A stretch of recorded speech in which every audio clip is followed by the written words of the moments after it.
Welcome to the Rugby League Outsiders, the show dedicated to promoting rugby league of all formats and levels outside the traditional heartlands. From tips and tricks for on-field success to interviews with players and coaches and everything in between. Whether you're a seasoned veteran or an absolute newcomer, this show is for you. So grab your headphones, sit back and get ready for this week's episode of the Rugby League Outsiders.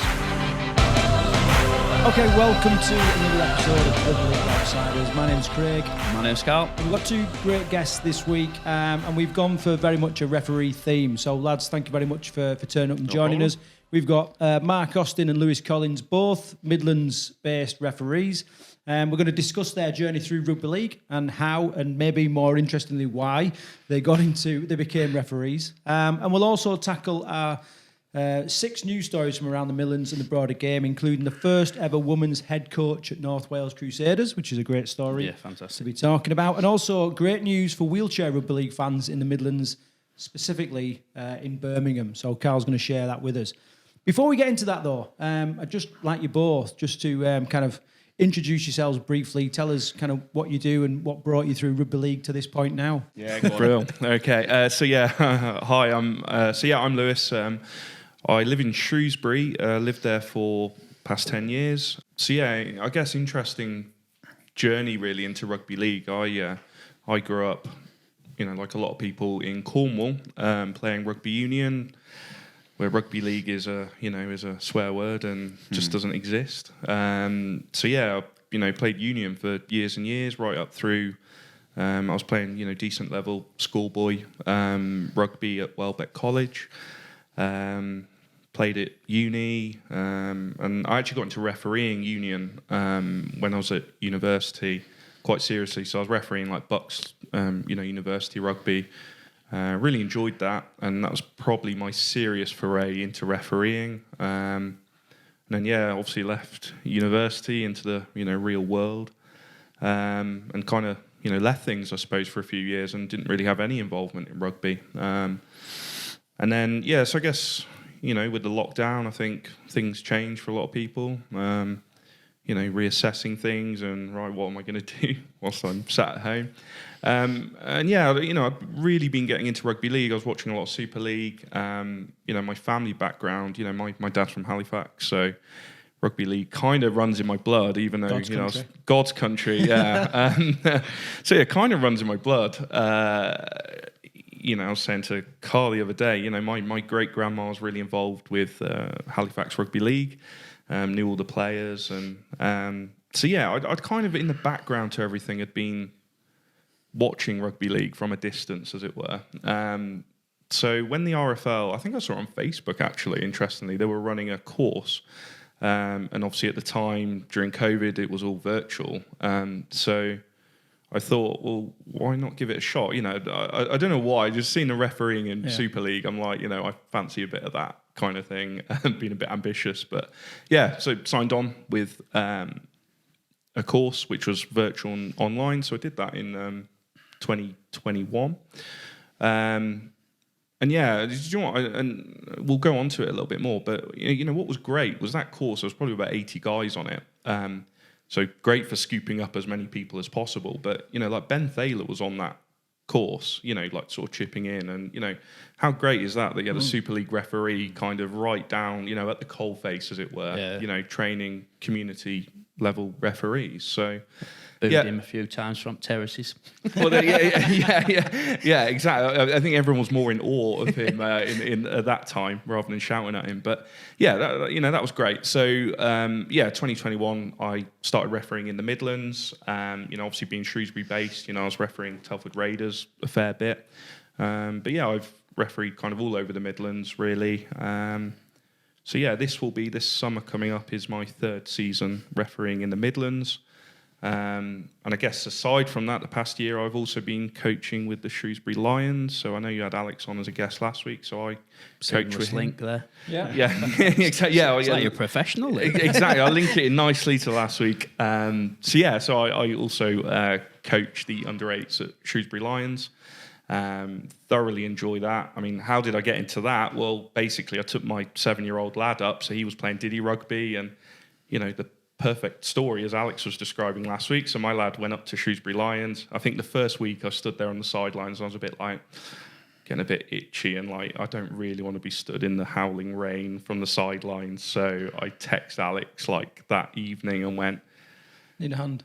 Do you need a hand? And I think about 12 seconds later, I got a text back from Alex going, yes, like come down. You're on a coaching course next week. Yeah. So that was how that started. So I've been doing that for the past year or so, and I thoroughly enjoy that as well. So it's great to see my lad playing rugby league now, and just looking forward to the summer ahead really. And I'm now fully dedicated rugby league fan, referee, coach, and every bit of union has been beaten out.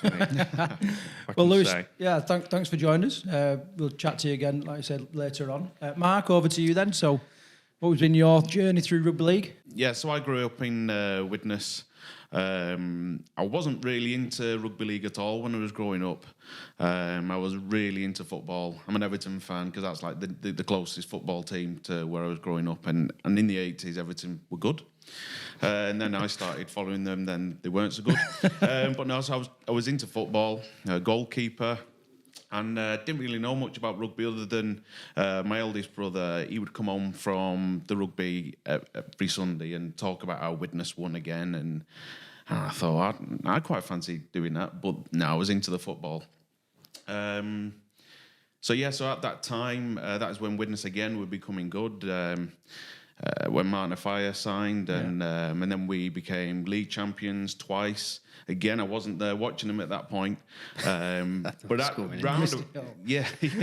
and then round about that time, some of the Widnes players came into my primary school and showed everyone the trophies they'd won, the Premiership, the League, Championship, not the Challenge Cup because at the time that was evading us, and I thought, this looks like something I'd like to get involved in. But again, I was still into the football. But then some of my mates at primary school were into the rugby. They went and played amateur level. But again, wasn't really following it. But then my primary school teacher started up a team. And from then off, I'll get involved in this. And that is when I think my love for rugby league just really kicked in because I started to play it. And then Widnes brought out a scheme to get the youngsters involved. So they sent out a notice to all the primary schools to bring along the kids to another school where all the local amateur coaches came along and they coached us. And if we did the 3 sessions, we got a free season ticket. Wow. So that, again, that's another thing that got me hooked. This idea of just going along to see what's going on for free. And then from then, I've been a season ticket holder ever since. And since then, Widnes have just gone downhill. But no, we became world champions. And again, there was like, players were treated like royalty around the town. And everyone wanted to go and watch. But then Widnes fell on some hard times, and then it didn't quite work out so well in Widnes amongst the fans. But again, I've stuck with it because I'm very much a traditionalist and follow my home team. So I didn't really play amateur rugby. It was mainly at school level, and did a bit at college and university because I was just into watching rugby league.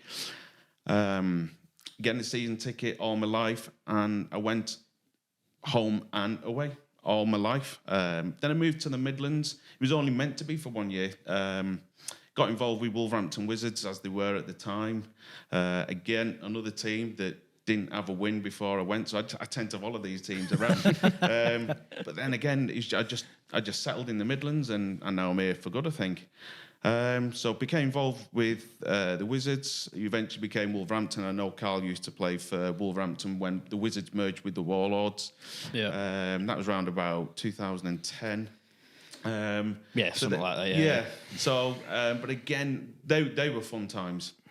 And then as I realised that, you know what, I can't. I've not got the skill or the fitness to keep up with the players that we're playing against. I thought, well, what else is that I could do? And I know I got involved with New Ravens because I said to Jason Spafford once, I said, look, Wolverhampton Rugby League isn't working anymore. I said, if you need me to fill in a shirt, I says, I'll do it whenever you're struggling. And every week since then, he's been struggling. So not struggling, but he knows I'll come and I'll do a job.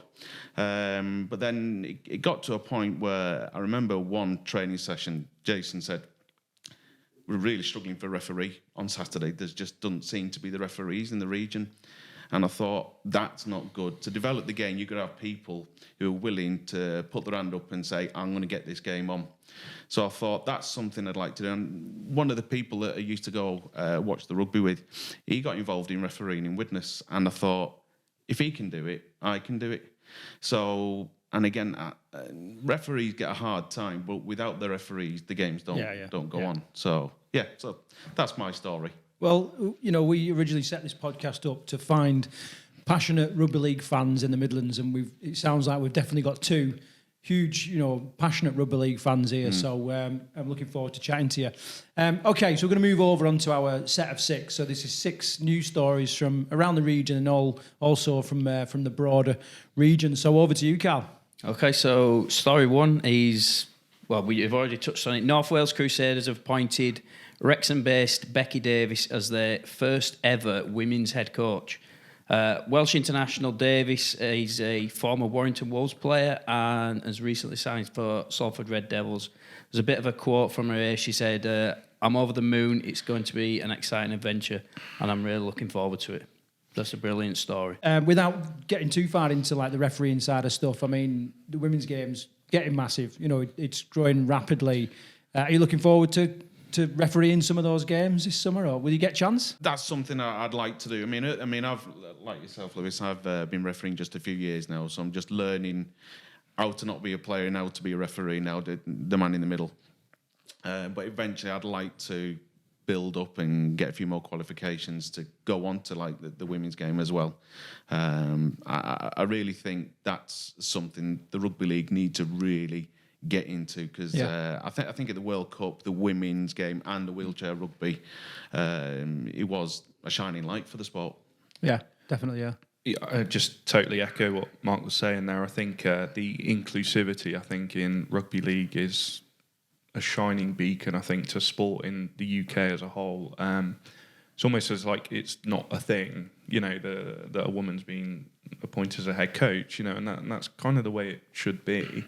But yeah, certainly I think, not just the women's game, but I'd say wheelchair rugby league, the age group rugby, they're great opportunities going forward. There's going to be more games here in the Midlands, and that's going to give the likes of me and Mark more opportunities to referee as well. So yeah, it's only a positive thing, and I think it's great that it's kind of almost exploding, not just in the Midlands, we're talking North Wales, and as I was saying earlier, I grew up in Cornwall, there's rugby league in Cornwall, so the opportunities everywhere for all age ranges, genders, abilities is huge. So massive, it's only a good thing.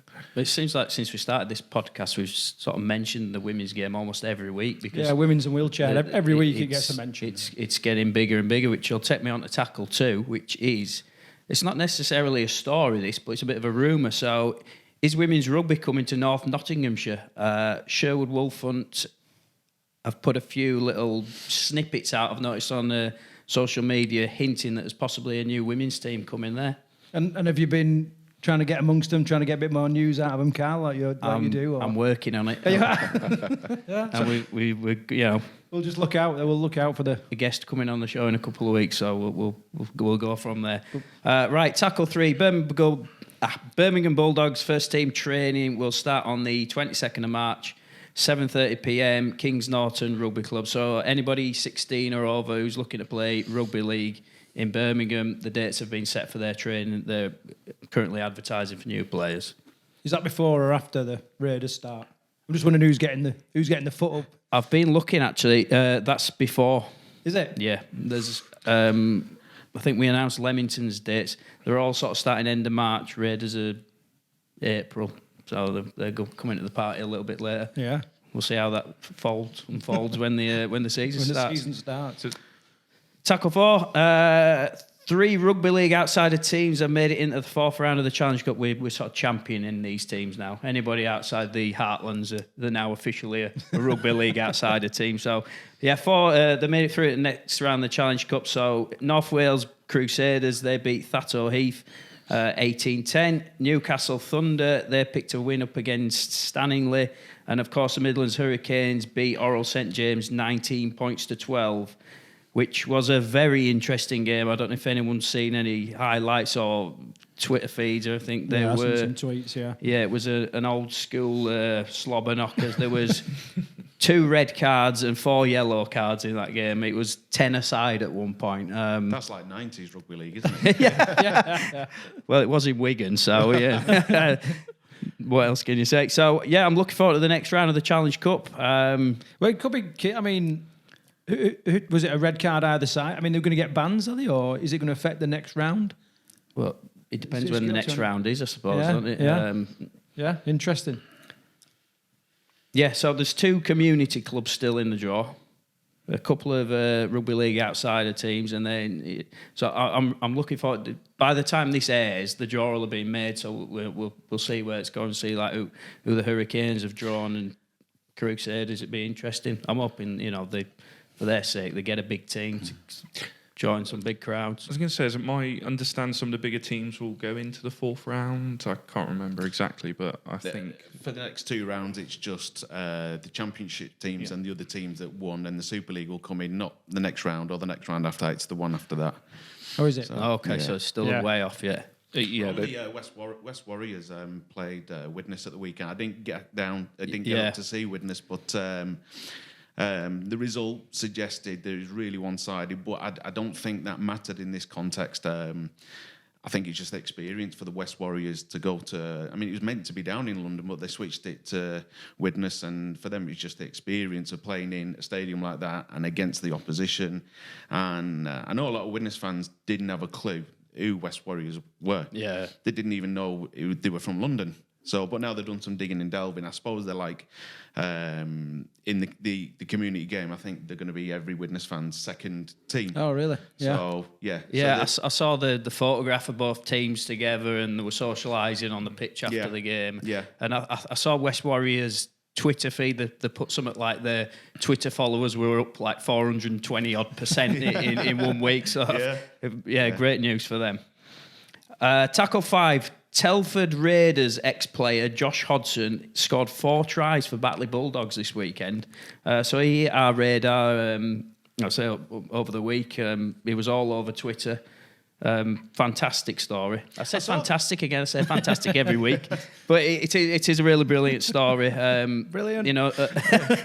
Another Midlands lad who's he's ripping it up in the Heartlands. I saw that, and I knew who Josh Hodgson was because again playing for Batley, and I didn't even realise he played at Telford, but Telford have done all right considering they're a team from away from the Heartlands. They've done all right with supplying players for clubs, haven't they? Yeah, there's a fair few. Ricky played for St Helens. Yeah. There was a lad Oscar. He made it through into the Wigan ranks.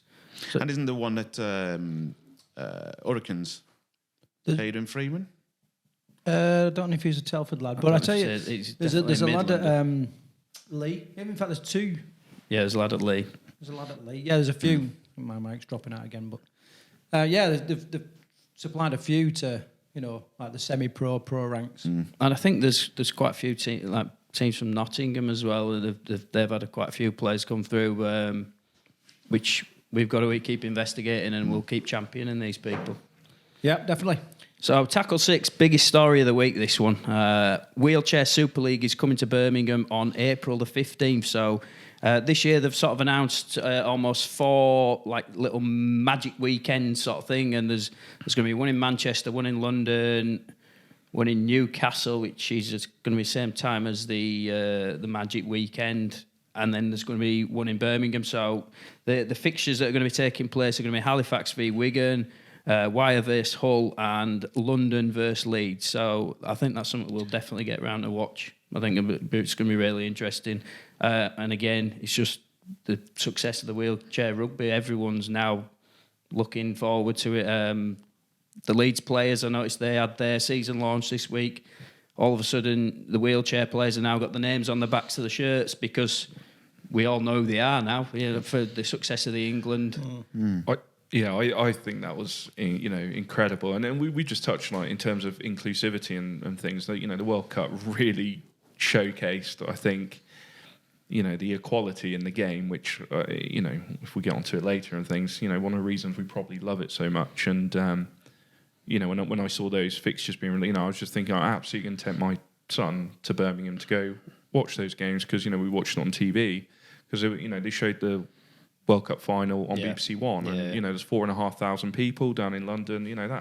That's incredible. And in what other sport do you get that kind of jump? The wheelchair final tickets were the hottest ticket in town, weren't they? I mean, I started watching the wheelchair rugby at the start of it. Never really watched it before. Within 2 weeks, I was like, right, I've got to get to the final and go watch it. Sold out straight away. You couldn't get there, could you? Are we going down the rabbit warren of the French referee? I forgot about him. Has he still got a job? Since we've got a couple of referees on, I don't know if but maybe they might need to increase the quality slightly on that front. But otherwise, it was pretty good. Yeah.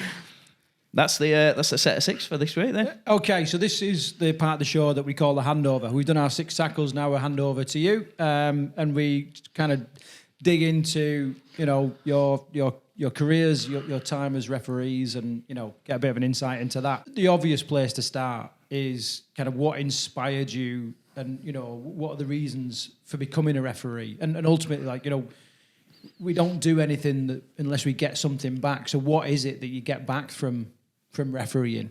Well, as I said earlier, for me, can't keep playing for the rest of my life. So what next? And just helping the Midlands to grow. I think that was the most important thing for me. Without the referees, you haven't got a game. So stepping aside from club loyalties and stuff like that, I thought, if there's a team and another team and they just want to enjoy the game, then I've got to help that happen. Brilliant. Probably for myself, there's an element of practicality in it, I think, as well. When you're playing, there is an awful lot of commitment, and as you go up the ladder, more so. Where I think refereeing, say once you're in the real world a little bit, and it's job and kids and all that kind of thing, refereeing gives a certain level of flexibility. I guess it's hardly the most sort of inspiring, why we get into the game kind of thing. But for me, that's a big part of it. And do you know what? I enjoy traveling to other clubs, certainly around the Midlands, meeting new people. And I think as Mark says, it is that without us, the game doesn't go ahead. Say for myself, there's a practical element to it, but I think at the same time, I enjoy still being part of the game. Without the training twice a week and playing at the weekend, and then the body being absolutely broken, after getting in some sort of crappy ice bath or something back at home. So I enjoy getting to be able to walk pretty normally on a Monday morning. So I enjoy the sort of travelling aspect to it. I enjoy meeting new people. And rugby league's been a bit of a journey for me, in learning. I'm learning still every game. This is my 3rd season. I'm still pretty new to it. And actually every game is a learning opportunity. And actually I thoroughly enjoy, in my life, I like learning and progressing and moving on to the next thing. And refereeing really gives that, focus on sort of learning and being better, every week. So, yeah. So, what is the reality? Because, obviously, Carl and I played for so many years. We've had great refs. We've had terrible refs.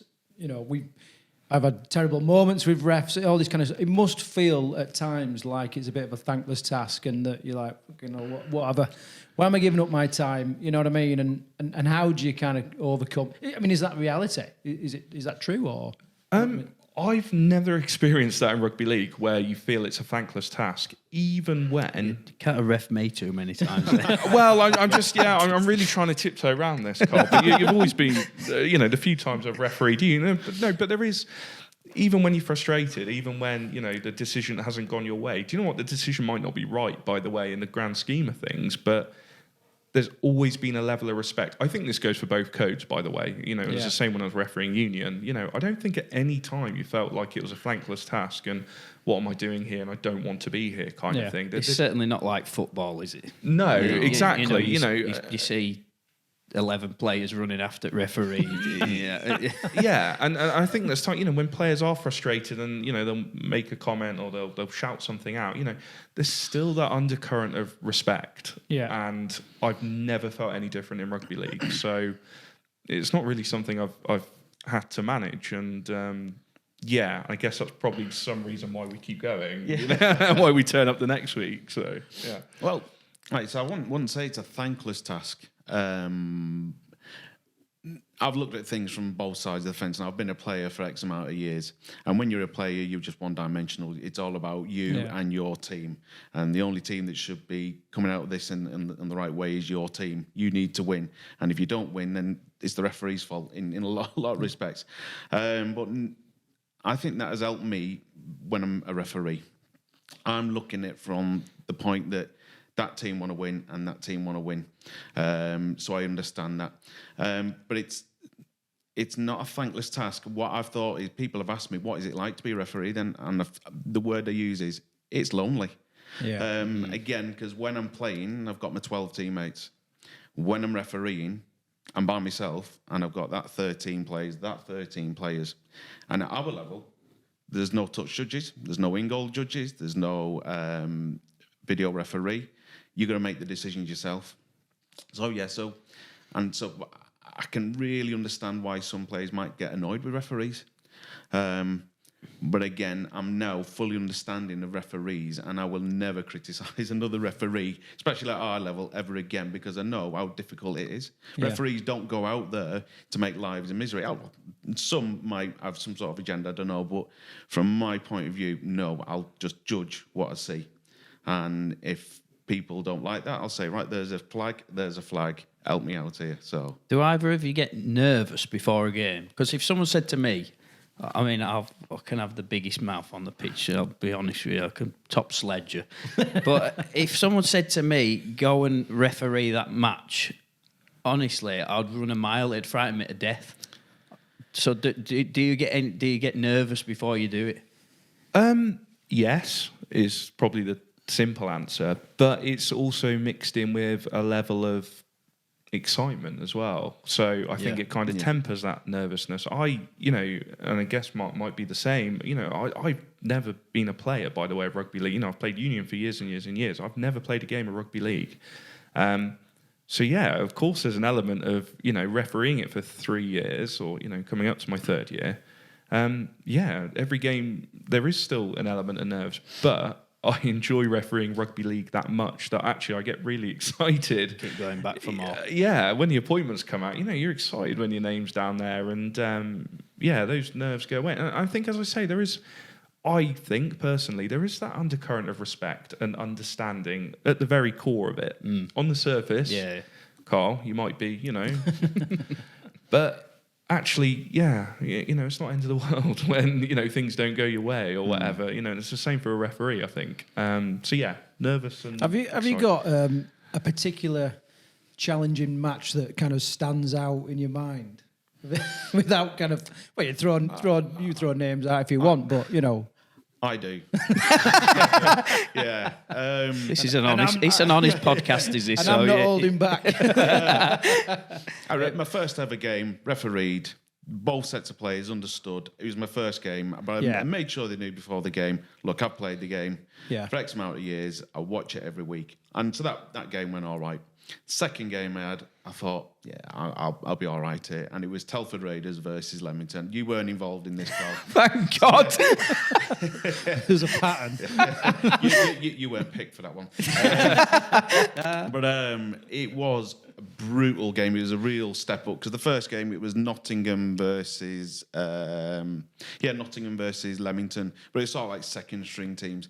Then when I went over to referee Telford versus Leamington, it was, like I said, it was just brutally.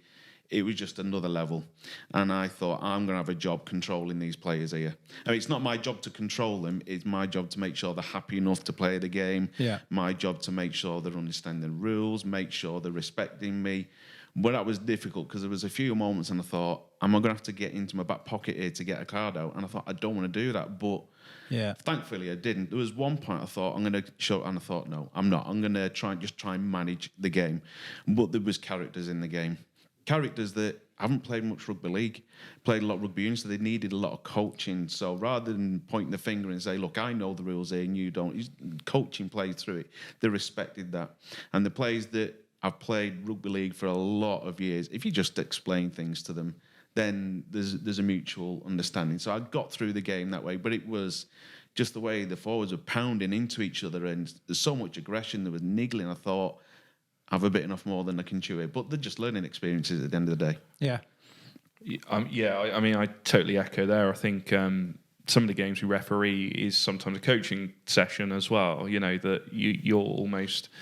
It would be easy to start going for cards or giving penalties and six agains, like, you know, left, right and centre. But I think actually, there is an element of coaching required on both sides.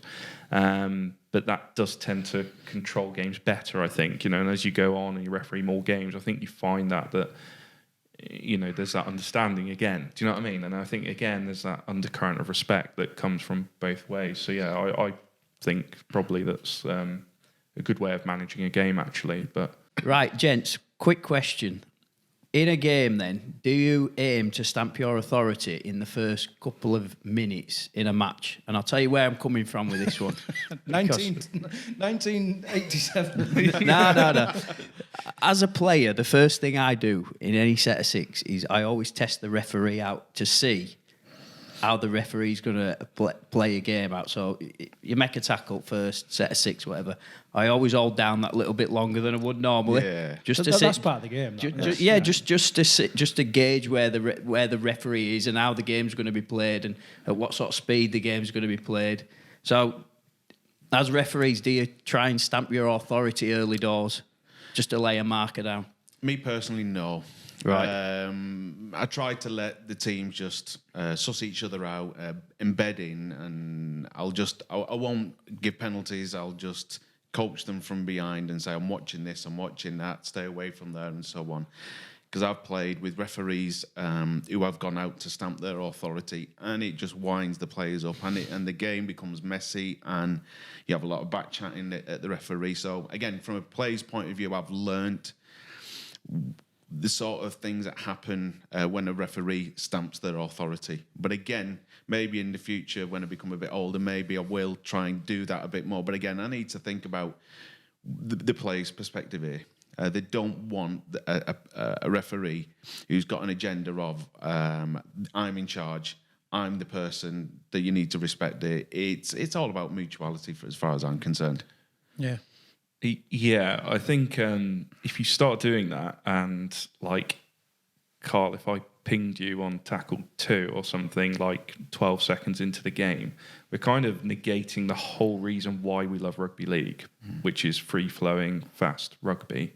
Because if you set that precedent early doors, well, you're going to have to keep going with that, or else you're going to start getting grief from the players and the coaches that then you're not being consistent. So, I think doing that leads to a very early fork in the road that you're going to have a really, as Mark said, messy game where you're trying to be consistent by giving penalties and, you know, wiping the tackle count early on. And it's just not fun. And then, as I say, we're totally disregarding why we love rugby league, why I love refereeing rugby league. So I don't want to be doing that, you know. Yeah, so for me, I very much similar. You do try and let the game flow, you know, or else I might as well go back and referee union if I want to be given a scrum every 2 minutes, you know, and we can all just stand around getting cold, can't we? But yeah. My background in the military, we used to speak a lot about like escalation of force, you know, and if you're going too hard, like it's really hard to scale that back. It's really hard, you know, and then. And it's really easy to get that wrong as well. So to start off at a level and then escalate the force as you need has always been like a A bit of an easy way, which don't give you free rein to do whatever you want in the first 10 minutes of a match. Test it, haven't you? Yeah, you got to test it. So what kind of prep do you do before a match? I mean, maybe even weeks before, days before, hours before, minutes before. What kind of things are you doing in the run-up to a match? I mean, I was going to give you the answer where I'm eating bowls of pasta for the week before and doing loads of game analysis for the week before. Running that treadmill and... Yeah, absolutely. We just taper it down. Like a Rocky montage. Yeah. And we taper it down, a couple of days before, and, the kit's all laid out and all that. But in seriousness... again, it ties back to the learning process. So I'm still looking on the RFL's website to make sure I'm brushing up on the laws of the game. Yeah. Refereeing term. laws of the game. Yeah. Good. But no, guidelines. Or guidelines for you, Carl. But no, like seriously, kind of, once the appointments come out, and it is, just find out where you're going, doing a little bit of research on the teams and seeing what you can see on social media and some results. But yeah, I'm still looking on the RFL's website for any law changes that have come in, which does happen every season. So yeah, I guess there is an element of prep involved. So I could joke around that I'm having Chinese the night before and getting bugger all sleep, but no, actually you are doing a bit of prep, and I will get my kit out and make sure it's all ready to go for the morning. And I make a bit of a day of it. On the day, so the morning I'm trying to eat right. I'm trying to get a bit of sleep, making sure I'm getting to where I'm going. I will religiously check that I've got my whistle with me. I don't know what it is about my whistle, because if you haven't got your whistle, you're knackered, aren't you, Mark? So I don't know why. I check like 5 or 6 times, like front pocket, whistle. Have you left it behind? No, never. You never so left it. I haven't even got a scenario to hark back to. I just guess I worry it will happen at some point. So first time for everything. I just echo everything you said about looking on social media. I mean, I suppose you want to understand the gravity of a game, do you? Yeah. I mean, I'll look on social media, but I'll also be in contact with the relevant people at the clubs, and I just want to know, like, how do they want the game to pan out? So I'll be asking about what's your squad looking like? How many subs have you got? Do you want to do rolling? Because if it's a friendly, So how fluid can you be in that kind of subs, and as long as coaches agree and it's reasonable, and you're quite. Well, I would say at this level that we referee at the Midlands. I mean, I've played in the Midlands since 2002, and in 2002, I would say there was a lot of rigidity in your squads and your team sheets and stuff like that. Peak clubs would get, I'm not sure the word, but they would look at it religiously, and I'm thinking, this level of rugby league in the Midlands where we're trying to grow things, we need to be a lot more flexible. And when it comes to squads, as long as there's agreement by either side, it's a case of, right, if you've got 25 players and you want to play the 25 players, and if the other team have only got 20, they say, go ahead, then let's do it. I mean, within reason. Yeah. Because we're just trying to grow the game, aren't we? We're not trying to stilt it. We're not trying to say, right, you can't play today, you're outside the squads. So, but again, it depends on the competition as well. Yeah. Yeah, we've got to realise, it's not Super League. As much as we'd like to all think that it is, and I'd like to think that I'm a Super League referee, I'm not. But yeah, I've found there is generally agreement between coaches, and again, it's mutual respect and understanding that, it's the community game, and, we are all out to ultimately have a good afternoon. So yeah, I don't find too much. I don't try to be rigid myself, and I'll kind of go with the flow with the coaches, and it's usually been the case. So you just said a second ago that word Super League. So do either of you have any ambitions to go any further, or are you just quite happy refereeing in the community game, or do you have aspirations? Well, after I did the course, did a few games refereeing one season, and then in the pre-season next year, the person in charge of the referees in the Midlands at the time, Michael Schmaley, sent an email out saying, if you want to venture further, then you need to go to this place or this place. You've got to do your fitness tests. And I'm thinking, that's not for me. I'm very happy just refereeing in the Midlands at the moment and just seeing and helping the Midlands to grow. Yeah.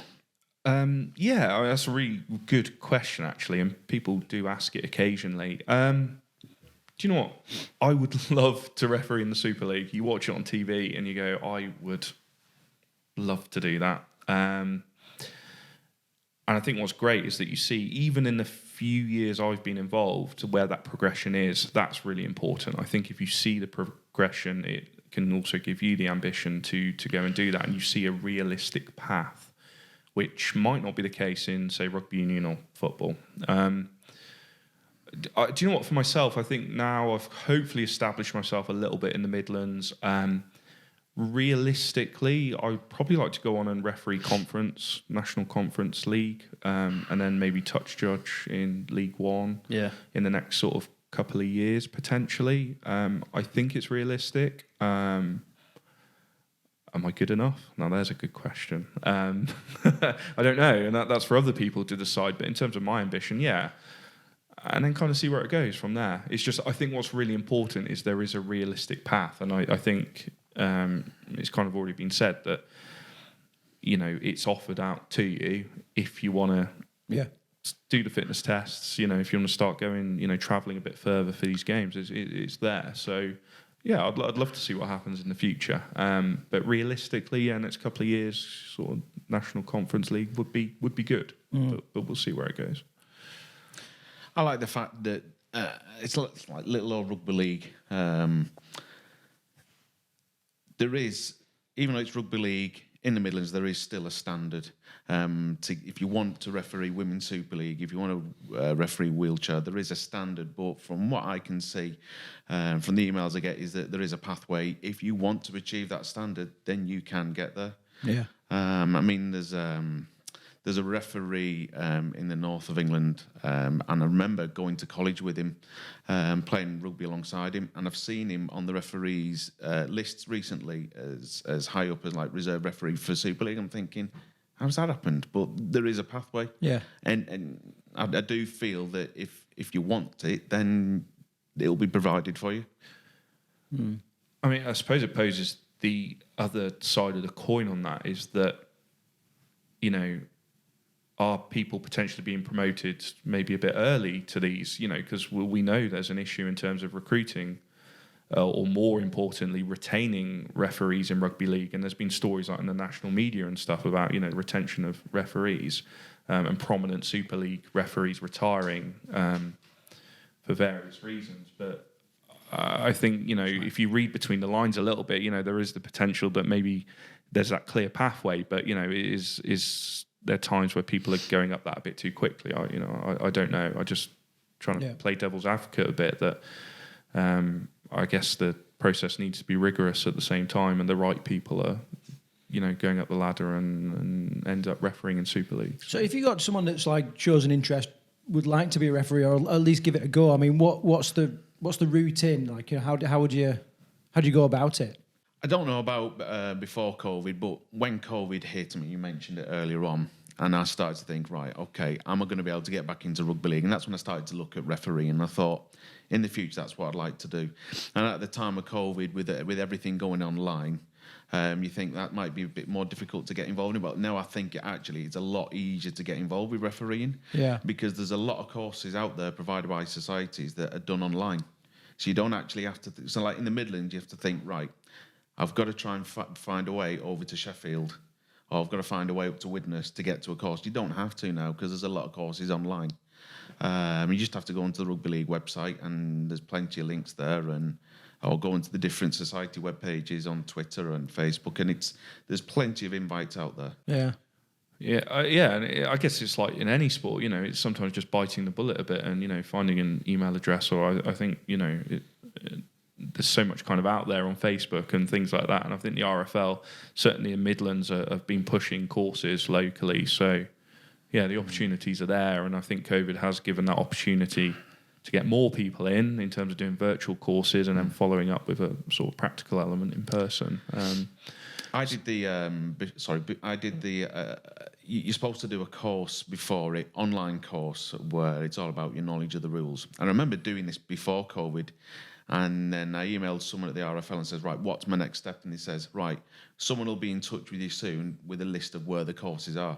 people never got in touch with me because, again, the courses aren't really in the Midlands. But again, with COVID and everything going online, it's just easier to do the courses. Yeah. So there's no real excuse for people to say, "Oh, I can't do this now." The opportunities are there for you to be trained to do it. What traits make a good referee, in your opinion? Patience. Patience, yeah, patience, yeah. Being a good manager. I think in some ways you've got to have quite a laid back attitude, I think, and have a bit of a thick skin, and let things ride off your back a little bit. But then know the times when we're talking about stamping your authority, that there's times when you do need to step up and say your piece and make a decision, kind of thing. So and then back your decision, I suppose. And absolutely back your decision, and that's that can be tough. It's kind of, you've got the two sides of you there that actually need to be someone, as you're saying, who allows free flowing rugby and might let the odd thing go here and there for the bigger picture of having a good game. But yeah, there's times, crunch points where you need to make a decision, back your decision, and not back down. So I don't know, maybe it's a life skill more than anything at times. But I found that usually works quite well. Understanding In different ways is really important. So you got to understand the rules, right? First and foremost, right? But the other thing you need to understand is like what we've been talking about, is the level of rugby that you're going to be faced with. Yeah, the context of the game, the players. Yeah. I mean, I'm again, going back to as a player, I'm playing rugby league in the Midlands. It's a growth area. I don't want a referee who's going to come in, stamping an authority, and you've got 6 fellas who are playing the game for the first time.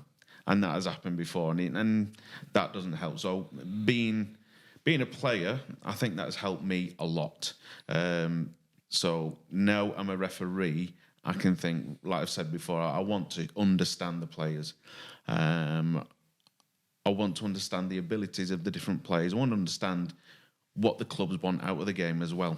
Do they want something where it's got to be refereed to the law? I mean, we do referee to the law, but there's certain things it's like, right, okay, you've not played the ball correctly. But again, the level of the game on that day it's development, so you're coaching the players through it. So again, for me, it's understanding on different forms.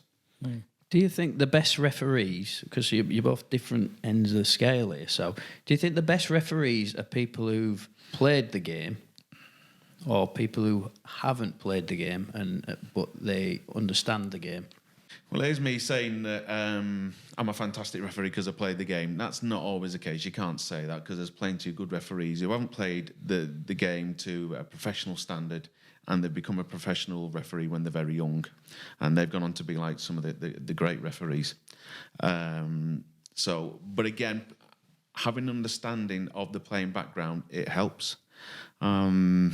Yeah, no, I would probably benefit from having played the game, I suppose. But then I think probably the only area where I feel a bit deficient a little bit is sometimes, we've kind of joked about it, but those dark arts, that you can probably only get from playing the game. Yeah. So, I probably think that whilst I'm quite knowledgeable with the laws of rugby and the context of the game, and it's sometimes those little niggly dark arts things that you think you can try and get away with, where probably players might get away with a little bit more with me as opposed to other referees. But then again, experience, then once you start seeing it a few times, that you pick up on those things. So yeah, it's a really interesting question, because you've got professional, probably league referees, union referees, football referees who have probably never played the game, or certainly not to a high standard, but and then you've got others who, I guess the idea is, and people always cry out for this, that they want ex-pros to be referees because they know the game. But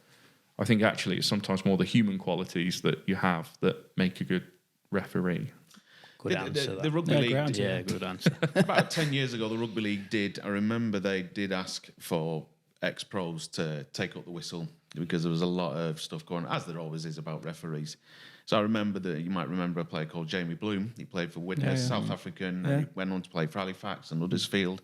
He took up the whistle.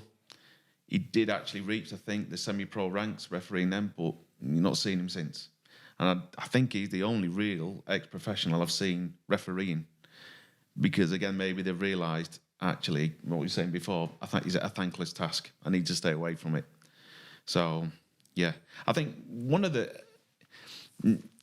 thinking about it, one of the best referees that there's ever been is he passed away recently. I don't know if you remember from the 90s, John Oldsworth. He passed away recently from Kippax in Leeds. And I remember growing up thinking he's evil. He's just a real narc. He is. But he had such a respect from the players. The players knew where they stood with refereeing like that. And I think in the modern game, there is quite a lot of niggling going on from players towards referees. And when I speak to my colleagues at work and tell them about rugby, they always know that in rugby, the referee, they are king. They're the people in control. The players respect the referees. But I'm seeing more and more these days, unfortunately, the referees are being controlled by some of the players like yourself, Carl. I mean, you're saying that you're trying to push things a little bit, and I think we could do with getting a bit more respect back for the referees without referees actually going back to their, right, I'm in charge here. So I think you just need a bit of a medium, I think.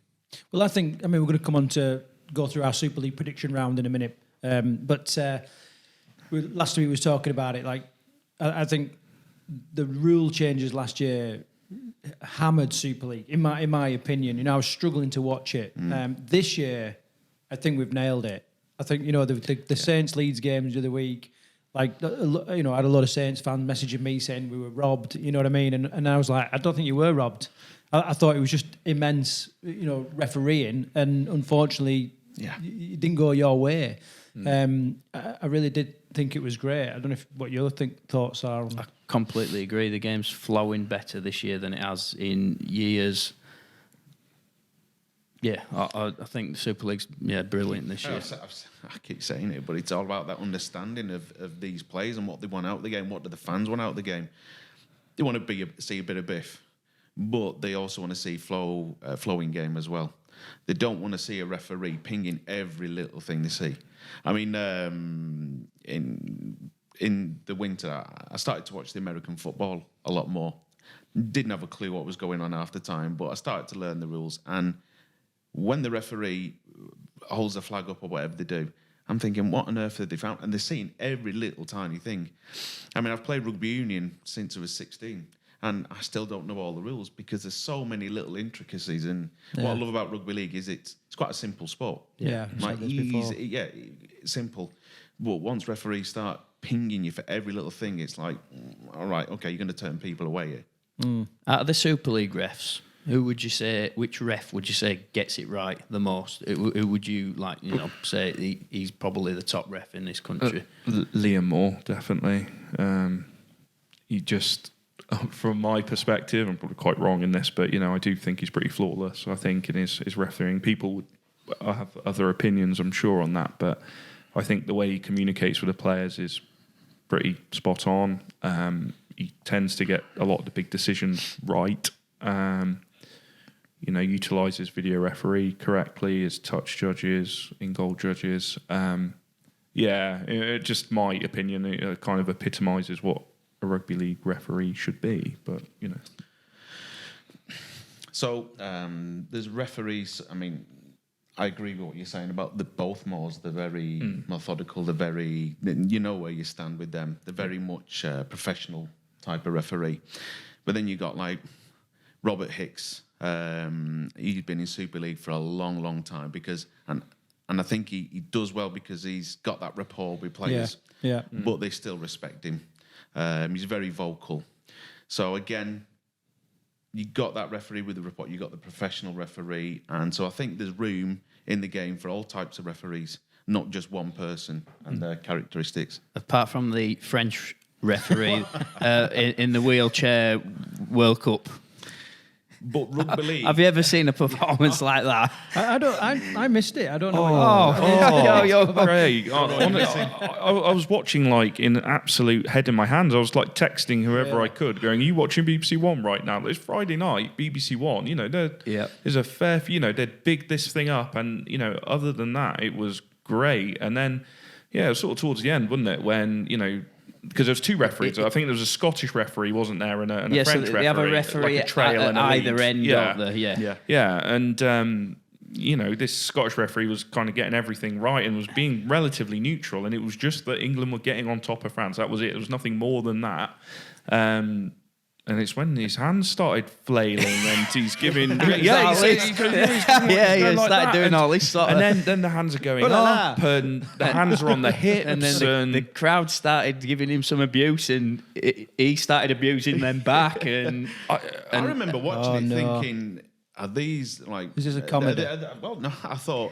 Is this how wheelchair rugby league is refereed with all the hand signals? I thought there was something out, and then as it unfolded, I thought this isn't how it should be. No, he's just a rogue referee that's somehow managed to get to the final. There was obviously some sort of shady betting syndicate somewhere, not very happy or something. I couldn't. He wasn't very happy, was he, that France weren't winning?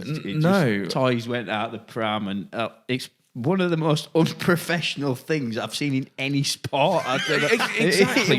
It was just unbelievable. In the context of sport generally, and I think in some ways it did it kind of put a bit of a dampener on what was an amazing occasion, because it raised the question, certainly as a referee, and it raises the bigger question in rugby league generally, in the top tiers of neutral referees, because in the Rugby League World Cup as a whole, there was English referees refereeing England and Australia, and in the World Cup final, there's an Australian referee. So it kind of, for what an amazing tournament it was, and it was amazing, it still raised that question of an almost like amateurish, well, why have you got non-neutral referees refereeing a World Cup final? It's kind of crazy when you think about it, but I don't know, you just would have thought maybe for 80 minutes he could have put some of his loyalties aside, but that was obviously too much of a task for him. He seems to have disappeared off the face of the earth, hasn't he? I had anything. I even Googled him the other day actually, and I was like, still nothing from him.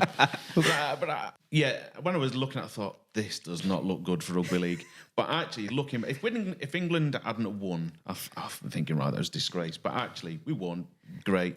But I look back on it and I think he did a lot for rugby league at that time, because he was all over social media. Yeah, that's true. And it's but they're the characters that we have in rugby league, and that's what makes us special. I think it's not just... I'd love rugby league in general to be more professional with the terms of organisation, but we've still got these characters, and I think we need it. Yeah. Right, okay, we're going to move on to our prediction round in a minute. Last question from me, unless Carl's got anything, but I just wondered if being a referee changes the way you watch Super League now. Are you watching the referee, to pick up tips and that kind of stuff, and just talk me through, Yeah, well, okay. So that's a good thing and a bad thing, isn't it? Because absolutely, I'm watching the referee and going, well, I should referee like him. I'm Liam Moore, down at Telford Raiders on Saturday when I'm not. But I'm absolutely watching what they're doing. Trying to pick up tips, and I think, Carl, you said it. Super League is a lot more free flowing, and I think they've kind of got it right a little bit this season. So in some ways, you are looking to them for a bit of inspiration, and you do try and emulate them a little bit. Maybe without the theatrics, we've got to remember that we haven't got a video referee that we can talk to, and that we can, start waving our arms and giving all the hand signals and stuff. But absolutely trying to emulate it in the best way possible. It's. Are you getting the cameras this year? I've seen that we are right. I've heard that the cameras are coming into the amateur game. They are. So apparently they're being rolled out in the community game. I haven't seen anything yet on them, and I got really excited because I was thinking, it's going to look like I'm refereeing Super League and all this kind of thing. And then I saw a picture. I think it was on an RFL press release, and there was 3 referees with a harness on their head with a camera which is quite large kind of sticking out, and actually it's really weird because this was before you even asked me to come on this, Carl. I actually thought about standing in front of you on a Saturday afternoon with this big camera on my head and wanting you to take me seriously, and I was already on Amazon thinking, can I get a chest rig for this GoPro, because I'm not sticking that on my head. But I think but the idea is great. I think it will stamp out some of the, as I say, not that I've experienced it personally, but obviously you do see that it does happen in the game. I think it will put dampener on some of the worst excesses, I think, in rugby league if people know they're being filmed. And it can be used as evidence in any disciplinary. So. Well, since taking up the whistle, I am watching rugby league on a Friday night so I can look at it and think, right, I need to do that tomorrow. I need to make sure I'm using those hand signals tomorrow. Because again, looking at it from, I've watched Widnes for like over 30 years, and we're looking at it from a spectator's point of view. The referee's not giving that decision, but actually looking at what the referee does when they made a decision, how they communicate with people, that's what I look at as well. And again, on a Sunday, I still go and watch Widnes every Sunday or whenever they're playing, home and away. And I'm not the same spectator I was with my brother, and my brother's like shouting at the referee. I'm just sat there thinking, no, the referee's made the right decision. He's only human. Yeah. I mean, like I said earlier on, when you're at our level, it's quite lonely at times because you're the only person in charge of these 26 players. I'll leave a flag on either side, and if people want to help me out, pick up the flag. If not, keep quiet. I won't say it like that. I do exactly the same thing. I know no one's coming, but I will leave those flags symbolically on the halfway line on each side. I'm not as sympathetic with Super League referees because of all the help they've got. And if they're not getting the help, then they need to be speaking to the touch judges. But again, they're only human at the end of the day. They're not going to see everything. Again, with me on a Saturday, when they're saying offside, I'm thinking, I can only see that way, and I can see that way, but something's going on there, and I'm thinking, I can't do everything. Yeah. And I have made some mistakes, not because I wanted to, but because I'm just human at the end of the day. Absolutely. I just want to add as well, in terms of when you're watching like the professionals at work, do you know what the one thing more than anything that I'm looking at is their positioning? Yeah. I was just thinking. Because, I think one of your questions earlier was like, in terms of, is there a challenging game that you can kind of think of? And for me, that was my first game refereeing in rugby league, and it was the Ravens against Nottingham, and it was on like a dusty union-marked pitch, like, out in the middle of nowhere. But they were so great. The Ravens were great, so hospitable and that kind of thing. But I remember my positioning was absolutely sodding horrendous for the entire 80 minutes, and both the coaches picked me up on it at the end. I'm always open to feedback, but my positioning was horrendous. I thought I was refereeing a game of union. I was about half a metre away from the ruck, like, every time, and I only needed that one time to learn. And actually, my refereeing has improved immeasurably by the way I position myself. Yeah. And that I still, week in, week out, watch where the referee is and go, that's where I need to stand. Yeah. And I'm a lot less tired as well, actually, because I'm not doing so much running around. So, if you keep that 10, you're not sprinting back so much. So, that's what I'm looking for out of anything. Okay, we're about to move on. I just want to throw this out to people listening and watching wherever you're watching. What is it about, or who is your favourite referee? What characteristics do you like about that referee? Stick them in the comment box, stick them on our social media, whatever, and let's get that conversation going. Okay, so we're about to move on to our prediction round. You talked about understanding before, Mark, so we'll see what understanding you've got of Not a lot of Super League.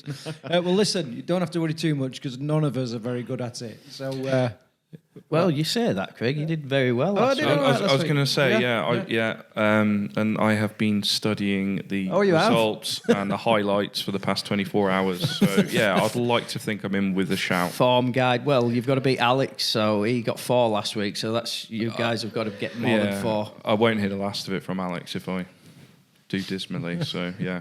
And Craig, you're now level on points with me because amazing. 5 points last week. So.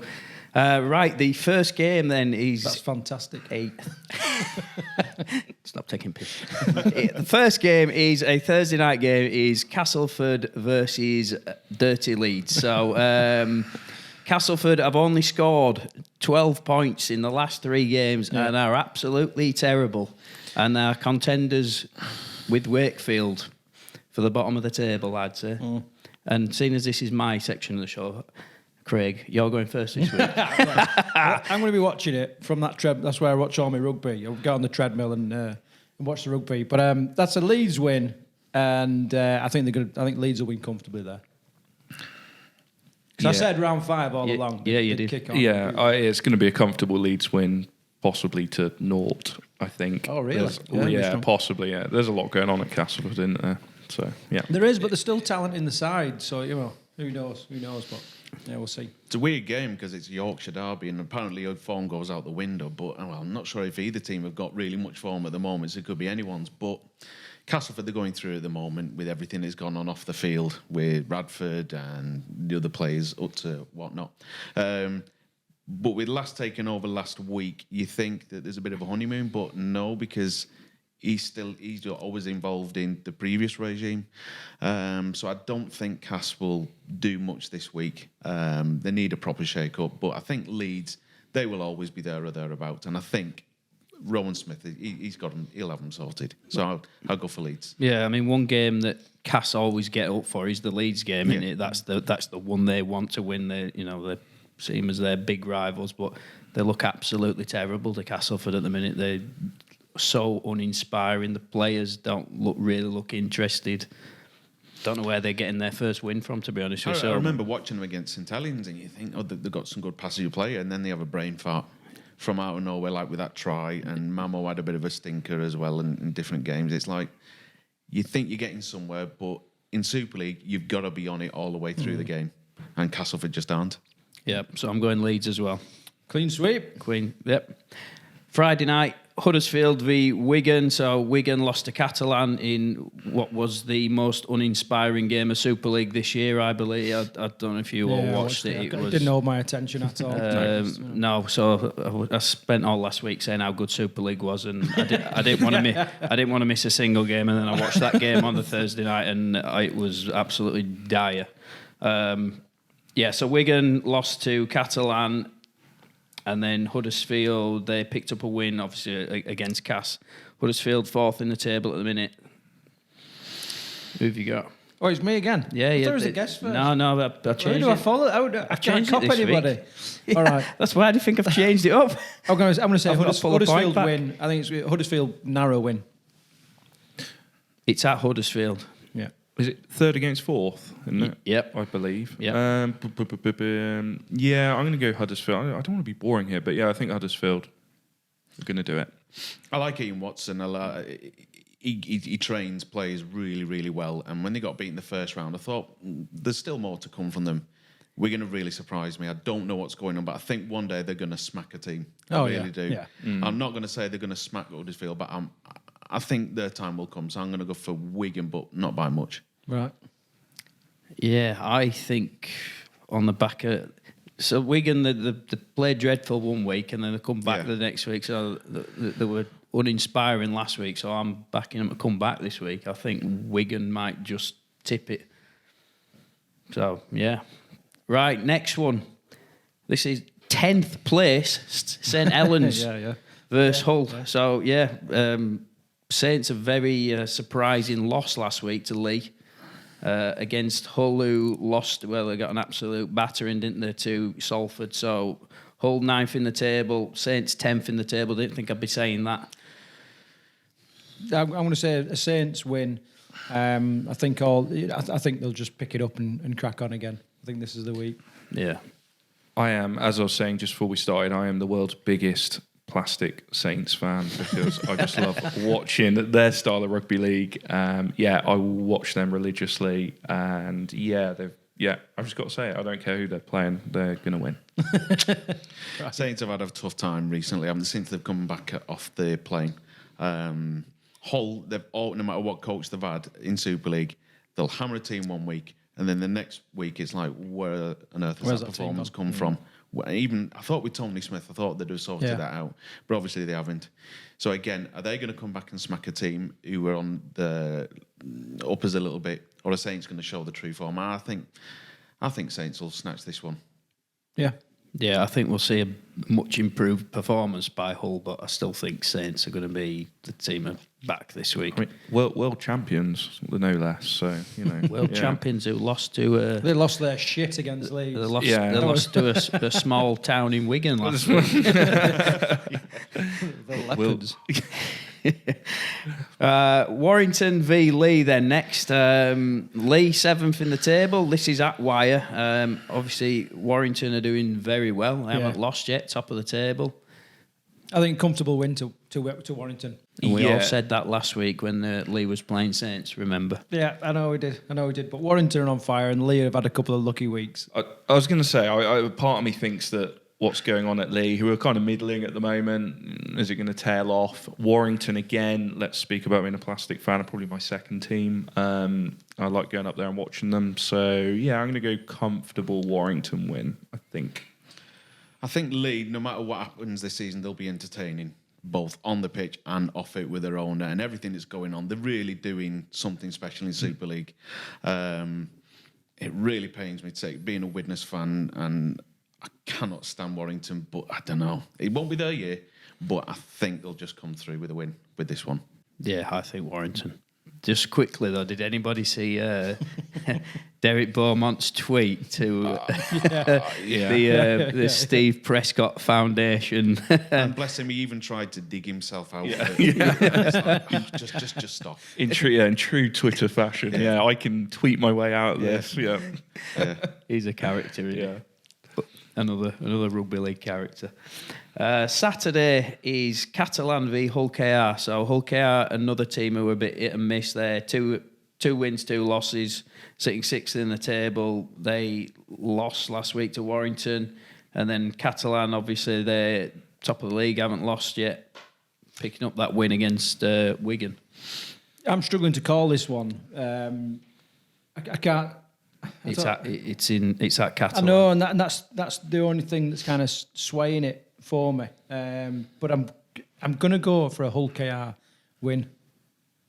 Ooh. Yeah, and I don't really know. I'm looking at it, I'm like, I know Callan at home, and I don't know. I just think Hull KR will win. Is this the point where I can say about my little Catalan Dragon story? Oh, actually, yeah. I was throw it in. Because it is Catalan's Hull KR, isn't it? Yeah. Let's just throw it in there. So I was saying to these guys earlier, I was 10 years ago, I was in Perpignan actually, and I very unfortunately didn't get to see the game, but Catalan were playing Hull KR. I think it was the Friday night, and anyway, we're flying back to Manchester on the Saturday. And, on the taxi back to the airport, past the ground, I'm like, I really wish I was at the game last night, but there you go. Got to the airport, and, there was about 150 Hull KR fans, like, all shirted up and, looking like Hull KR fans. And, it was one of those tiny little Perpignan, I'm not sure if it still is, a tiny little airport, 1 scanner, 1 security guard, that kind of thing. Anyway, who I was travelling with it, said, have you got any liquids in your bag? Because I'm renowned for having liquids in my hand luggage and getting picked up for it. I've been strip searched at Newquay Airport before, and so and I'm like, no, of course I haven't. Anyway, went through the 1 scanner, and I had a can of Pepsi Max in the bottom of my bag, and then proceeded to get everything emptied out on the table. Went and got searched in the room, all the while holding up the away contingent of Hull KR fans who weren't that happy with me in the departure lounge afterwards. So. Only way that could have been worse if you'd have been wearing a black and white shirt. Exactly. I'm probably still not very popular in Hull. So anyway, in a really roundabout way, I love watching Catalans play. Are they my 3rd team? Yeah, probably. Yeah, love watching them play. Doing really well this season, and they're building up to something big, I think. So, Catalan win. I think Super League at the moment is just so hard to predict because you've got like St Helens going down and you've got teams like Lee picking up a few wins, and your Hull KR, they're a bit of a surprise. But so it's hard to predict, but Catalans, for me, they're quite consistent. Every team at the moment is having their blip. They're still trying to find each other out. But I think Catalans, especially on home ground, they'll come away with it. Yeah, Catalan at home for me. Yeah, definitely. Maybe I've just thrown away my. I've just pulled a point back there. Yes. Sunday, Salford v Wakefield. Go on, Carl. Yeah, go on. I've got to stick boot in a Wakefield. It's a tradition, I do it every week now. They've not scored a point in 240 minutes of rugby league. Not a point. You don't put much in red on this bit of paper, Carl. But you put that in red. Yeah. What do you think they should do? Do you think first couple of minutes they should go for a drop goal just to Try and get pointed. beat the duck, and then they might be back in it then, aren't they? Listen, I think Salford's going to win, and I think I'm really looking forward to that game because Salford can play some brilliant. You look at their highlights on social media, and there's some brilliant play. And against a hurt team like Wakey, it could be quite exciting. So I'm looking forward to that. Yeah, they've got a good squad this season. I think Salford. There's a really high. There might be a chance that it ends 0-0 and there's a point in golden point extra time maybe to break that duck. So it might be 320 minutes by the end of it. I don't know, but I think Salford win. I think you're being a bit positive, you lot, with your comments about Wakefield. Oh, just insane. Salford are playing some good rugby. They always do under Paul Rowley, and Wakefield are just Salford. Salford are going to win. He's a great coach, isn't he, Paul Rowley? Yeah, I remember many years ago he was in charge of Lee, and he just became renowned from a coach that was just out to just get teams beaten up. And I think he's learned a lot from the last few years. I mean, he was coach at Toronto for a bit as they were going up through, and then he took a step back, became assistant at Salford. I think he's done well to learn. I think he plays some really good rugby league with his teams. Yeah, it's always expansive stuff in it, and Salford are great to watch at the minute. Yeah. I mean, their highlight reel against Hull last week was brilliant, awesome to watch. Yeah, Wakey ain't got a chance. I'm going to get absolutely battered. Where are they going to pick a win from Wakefield? I don't know. When do they play Castleford? I was just going to say, when's Castleford? Yeah, Battle of West Yorkshire, that'll be. Okay, so that's our fun prediction round. So we'll look forward to getting those results next week and see if I've thrown away my it was joint, weren't we? Joint on points, but we'll see. Okay, so we're going to move into our extra time golden point. Okay, so the question was set by Alex, and we recorded that last week, and here's that clip now. Al, so have you got a question for their golden point? Okay, I do. And look, it's a bit different to previous week's questions, which have all been quite complex, and you needed a whole hour to answer properly. Mine's very simple and in line with what we've talked about tonight. So, what is it about rugby league that you absolutely love? Like, tell us what you love about this sport, or that you want somebody else to discover about rugby league. Simple as that. Great question, and I remind everyone to use #PositiveRL this week. Yep. Al was very much about positive RL. That was his thing, #PositiveRL. So he's really pushing for this evangelistic sort of approach to rugby league. yeah. Hence this question, what is it about rugby league that you absolutely love, and what is it you want other people to learn about rugby league? So whether they're new to the game or whatever. I think for myself, what do I love about rugby league? I think we've already mentioned it a couple of times. I like the inclusivity, it's a very egalitarian sport. I think rugby union still has I think there's a hangover in terms of a hierarchy, and there's a sort of class association with it that I still think is, lingers a little bit to its detriment. And you see that in the national side even now. But I think rugby league is welcoming of anyone, and I've experienced that myself as someone who is a newcomer to rugby league, but I've been able to immerse myself fully in it and have been welcomed with open arms, be it by other referees, other teams, or coaching staff. I'm yet to have a negative experience in it, and that's a great feeling. And I think where that's important going forward is that my son, who's 7, I could easily have taken him up to the local rugby union club, but I want him to play rugby league because of the positive experience that I've had in sport in a relatively short space of time, is that I know he can enjoy his rugby in playing rugby league here in the Midlands. And for me, that's the most important thing. I took him to one of the games at the World Cup, to France Tonga at Warrington. We had a great day out, and the spectators were amazing, the other supporters, the games going on outside the ground.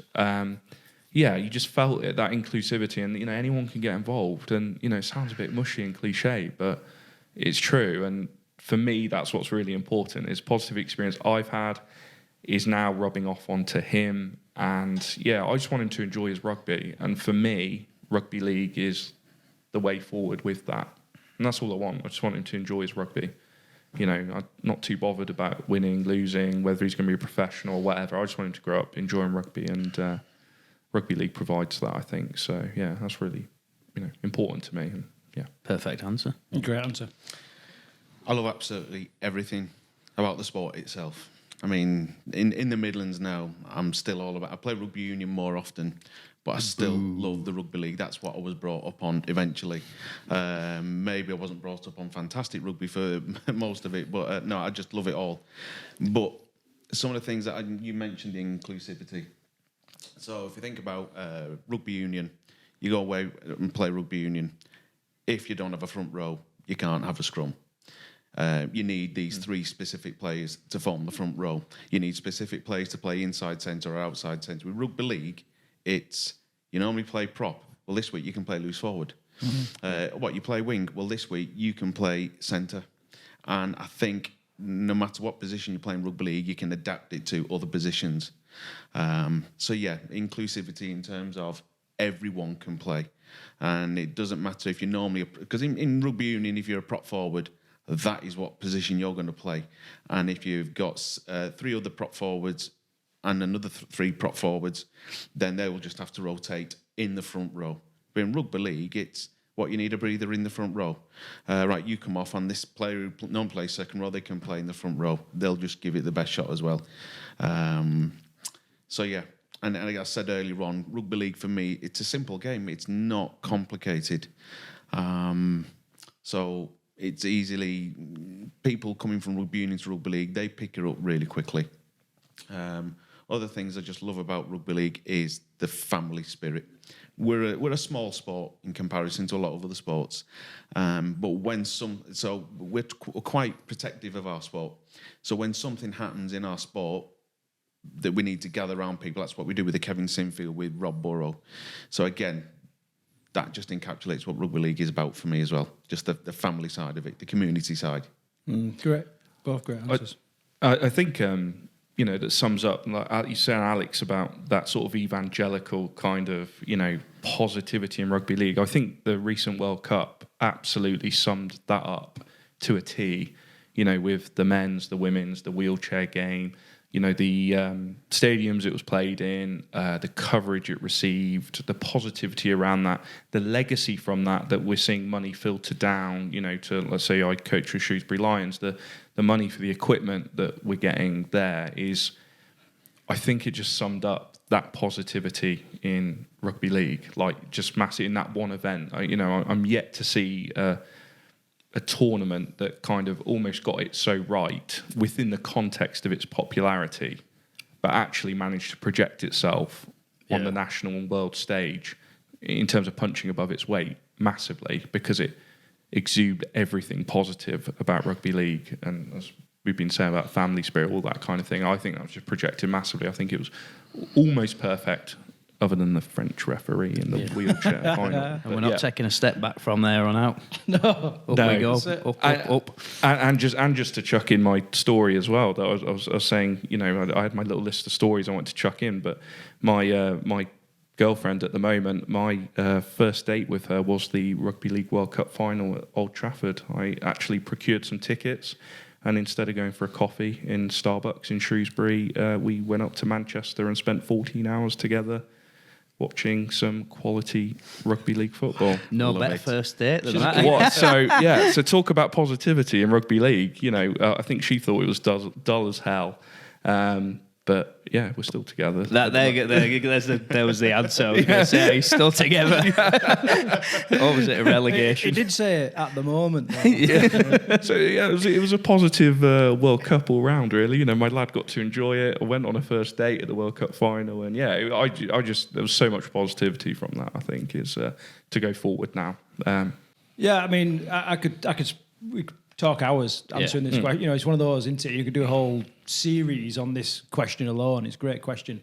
I'm just going to pick one thing that I really love about the sport, and I love it when union players or other sports are just like fuck that. I love that moment when he's like, no, are you kidding me? You can't hide on the wing. You know what I mean? You're moving all the time. You know, it's proper collision sport where you got two, people sprinting at each other.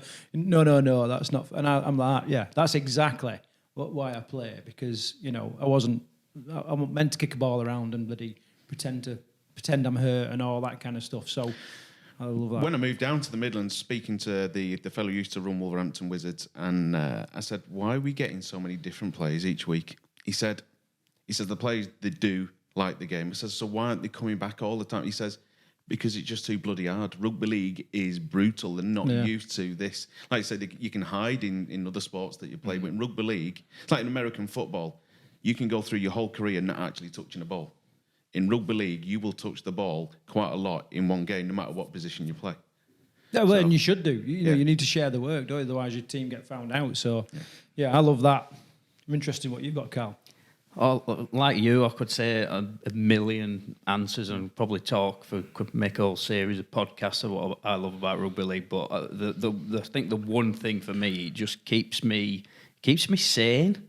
Like if I'm stressed at work or you got problems going on in your life, you get on a rugby pitch for 80 minutes and you go and absolutely just run yourself ragged, bash the other opponents. You'll get bashed yourself, and I'll come off after 80 minutes and I'm refreshed. I might be injured. But highly likely I'll probably be injured, but usually depends how long you've stayed on the pitch. Yeah, after I wake up in an ambulance, I feel much better. Yeah, so it's like a way out for me. It's like a bit of escapism. I don't know how you'd put it, but yeah, it's a way to relieve the. But it's very stress. primal, isn't it? Like we're not designed to just sit and watch Netflix for hours on end. Look, humans weren't designed to do that. We're fucking warriors at heart. And we need challenge. And, there's a great saying that I use all the time, and that's irritated oysters make pearls. And people are very much the same. When they get, when we've got challenge and a bit of biff, you know what I mean, and our backs against the wall, we just do great stuff and, we feel fulfilled after it. So I don't know what that bit of fluff is that's come off my mouth. I think that's why I'm struggling to let go and to retire, to be honest with you, because I am at that point probably where I need to stop playing. But Carl, we all know we'll see you in a few weeks down at the Raiders. It's to be confirmed.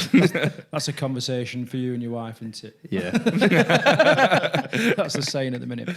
Right, lads, it's been an absolute pleasure chatting to you. It really has. This episode has been everything I expected and a whole lot more. So thank you very much from me for your input. Yeah, like Mark, I knew you and Louis. I feel like as we're going on this little journey and speaking to more people, I'm just making more friends and which is what rugby league's about, in it, and it's what this show is about. So thanks for coming on, guys. I really enjoyed it. No, thank you so much. I was saying to Craig earlier, it is, and I joke that I had a driver from the train station here.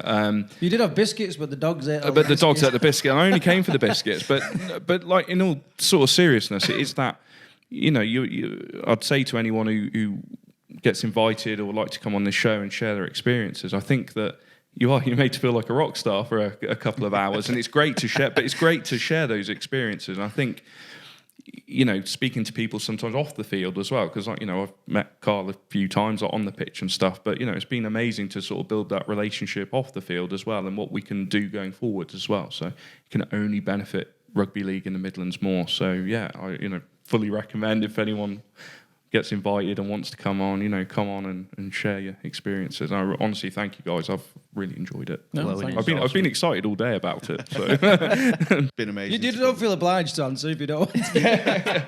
Do you feel like a rock star, Mark? No. I'm thinking about jacking my job in tomorrow and becoming a influencer. No, when I go home, me and my daughters will be like, when can we watch? I'm like, no, they didn't record it. You're on out of tape. It's in 4K as well. You can watch it on your TV, so you can be massive, honestly. Okay, just a little bit of a look forward. We've got nothing set in stone yet, but one thing we are looking at in the future is perhaps a Rugby League Outsiders Awards ceremony towards the end of the season. Like I said, there's nothing organised at all. But I just want to float the idea because I know there'll be champions out there in the game, volunteers, referees, players that just need a bit of recognition. And the idea is that, we bring all clubs in the Midlands together and then, we celebrate some of those wins because this podcast was formed to make people feel like rugby league's a big deal, because it is a big deal to me. It's a big deal to you guys. You can tell just the way that you talk about the sport. And if we can make other people feel like they're a big deal, then we can hold on to them and give and attract other players to the game as well. So I'll just follow up that. Anything else for you, Carl? I mean, what guests we got coming up?